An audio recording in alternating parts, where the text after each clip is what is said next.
It's story time with Jeanne Ryan, and it's the holiday edition, and it is a Thanksgiving story because Thanksgiving is coming up.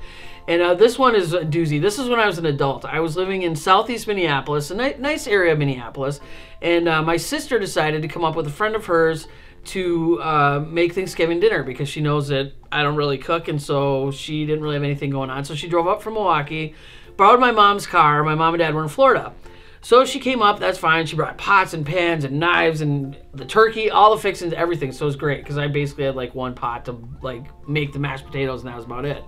So everything's great. So we had a nice Thanksgiving together. Everything was cool. So Black Friday, we were going to head to the mall and do some shopping. So we go in my parking lot. I had off-street parking, so we go to my car. We're coming down the parking lot, and all of a sudden I look at my sister. I'm like, where did you park Mom's car? And she looks and she goes, right there. There was nothing there except a heap of glass. So my mom's car got stolen. And so I'm like, oh, super. Well, I guess we're not going shopping today. Go back in the apartment, call the police. They come over. My sister, all she could say was it was a white four-door Oldsmobile. I'm like, you drove it up here. How do you not know any more details than that? So thankfully, my dad had given my mom a monogram license plate, so I remembered it was BB. I don't remember right now. But somehow I had recall of it. So Wisconsin plates, white Oldsmobile. I knew how old it was, all that kind of stuff.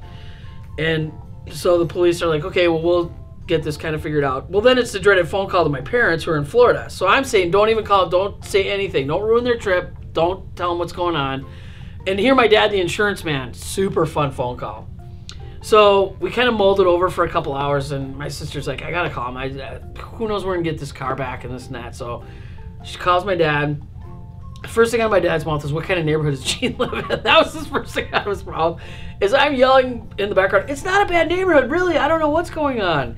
And so then I'm yelling to him, like, those are the most stolen cars ever, Dad. You should know that, trying to, like, calm everything down. Good thing my dad was a cool customer. He didn't flip out. He's like, I'm just glad, like, nothing happened to my sister. Like, she didn't get carjacked or anything like that.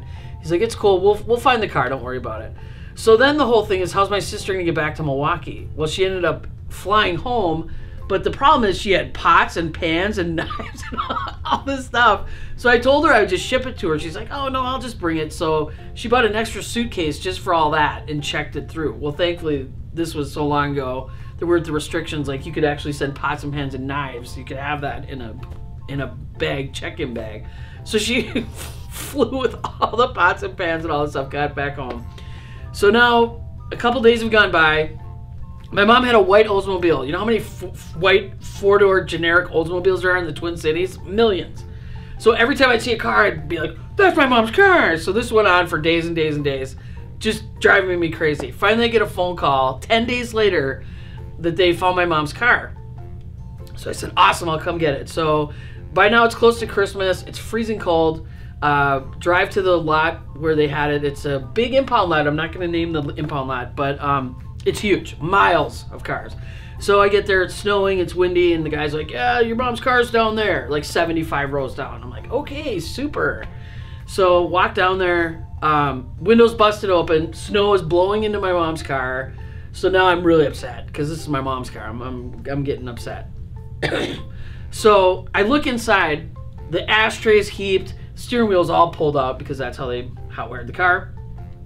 Bags and bags of chips and pop cans and all this other stuff. So now I'm just really upset because it's like, this is my mom's car. What are you guys doing? Disrespectful. So we get it all figured out. To get it towed to a dealership, obviously I had to get the steering wheel fixed before we could get the car back to my mom. So I get home, call my sister and say, hey, good news, they found mom's car, but you wouldn't believe it was trash. She's like, what do you mean it was trash? So I told her how the whole inside of the car looked. She's like, yeah, that was from us. I'm like, oh my God, you guys, it wasn't the thieves that made the mess, it was my sister and her friend that are giant pigs. So I'm like, okay, well, we won't tell mom and dad that part of it. So I had it all fixed at the dealership, so then I had to figure out how to get the car back to my mom.